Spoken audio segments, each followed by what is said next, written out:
رحمت عالم صلی اللہ علیہ وسلم نے فرمایا افضل الصیام بعد رمضان شہر اللہ المحرم، رمضان کے بعد سب سے بہترین روزہ اگر کوئی ہے تو اللہ کا مہینہ، اس کو اللہ کا مہینہ کہا ہے، محرم کو اللہ کا مہینہ کہا ہے۔ شہر اللہ جیسے ہے نا کتاب اللہ، رسول اللہ، بیت اللہ، شہر اللہ، اللہ اکبر، اس کی نسبت اللہ کی طرف ہے۔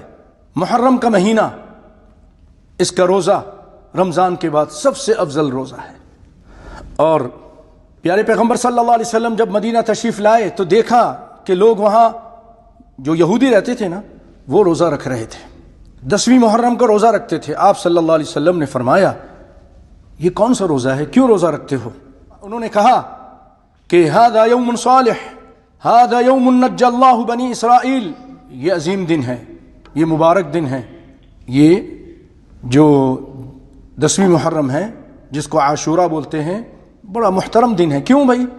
اس لیے کہ اللہ تعالیٰ نے اس دن فرعون کو غرق کیا تھا، موسیٰ علیہ السلام کو نجات دی تھی، موسیٰ علیہ السلام کو نجات دی تھی فرعون کے ظلم سے، اور فرعون کو غرق کیا تھا۔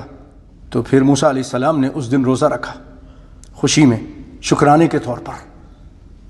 تو جب آپ صلی اللہ علیہ وسلم نے سنا، اور پھر وہ یہودی رکھتے آ رہے تھے اور مدینے میں رہتے تھے، تو آپ صلی اللہ علیہ وسلم فرمایا فَأَنَا أَحَقُّ بِمُوسَى مِنْكُمْ، یہودیوں میرا حق موسیٰ علیہ السلام سے اور میرا تعلق زیادہ ہے، وہ صحیح دین پر تھے، میں بھی صحیح دین پر ہوں، تم تو آج دین سے پھر چکے ہو، دین کو بدل دیا ہے تم نے تو بہت سارے حلال کو حرام کر دیا، حرام کو حلال کر دیا، تم دین سے ہٹ گئے ہو، میرا تعلق ہے موسیٰ علیہ السلام سے۔